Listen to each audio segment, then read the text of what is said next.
شریعت احمدی ہے اس کا قانون شریعت محمدی سے پہلے کا ہے، اور اس کا ثبوت ہے کہ جب حضور پاک شب معراج میں گئے تو شب معراج میں اوپر جانے سے پہلے جو آپ نے بیت المقدس میں نبیوں اور ولیوں کی ارواح کو نماز پڑھائی، وہ کون سی تھی؟ وہ تو پہلے کی نماز تھی نا. پھر اوپر گئے تو وہ جو نماز ملی وہ کون سی تھی؟ وہ ان لوگوں کے لیے ملی، وہ شریعت محمدی کہلائی نا. اللہ. اس کے اوپر پھر مقام محمود ہے، اس کے اوپر حضور پاک کو محمود کہتے ہیں. مقام محمود میں جب کوئی پہنچ جاتا ہے تو اس کی منزل پوری ہو جاتی ہے، پھر بندہ اور اللہ ایک دوسرے سے بے پردہ ہو جاتے ہیں، آمنے سامنے ہو جاتے ہیں، وہاں اس کی منزل پوری ہو جاتی ہے. جب اس منزل پہ غوث پاک پہنچے، انہوں نے کہا اس منزل پہ پہنچ کے بھی کسی نے عبادت کری تو اس نے کفران نعمت کیا. المدد المدد یا غوث المدد رہبر رہبر روحانی اعظم جیلانی.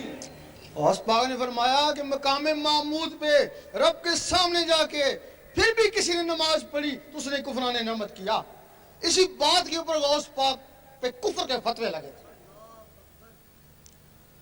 کفر کے فتوے لگے تھے اسی بات کے اوپر. لوگ کہتے تھے کہ نماز حضور پاک کو معاف نہیں ہے تو ولیوں کو کیسے معاف ہو گئی؟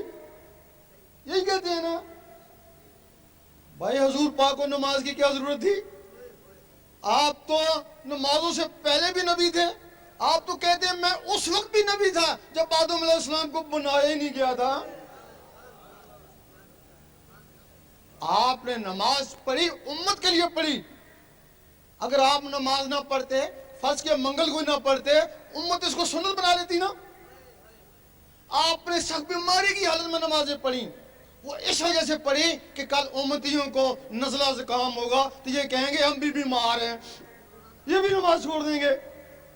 آپ حج کو گئے، آپ کو کعبے جانے کی ضرورت نہیں کی. جب کعبہ رافع بصری رحمۃ اللہ کے پاس آ سکتا ہے تو آپ کے پاس نہیں آ سکتا تھا؟ آپ کعبے کا کعبہ تھے. لیکن اگر آپ کعبے کو نہ جاتے، آج جو لوگ کہتے ہیں ہم حضور پاک جیسے ہیں تو وہ کیسے کعبے کو جاتے؟ وہ کہتے خود تو گئے نہیں، ہم کو کہہ کے چلے گئے. میرا شاہی میرا شاہی گور شاہی گور شاہی غوث الہی گور شاہی گور شاہی.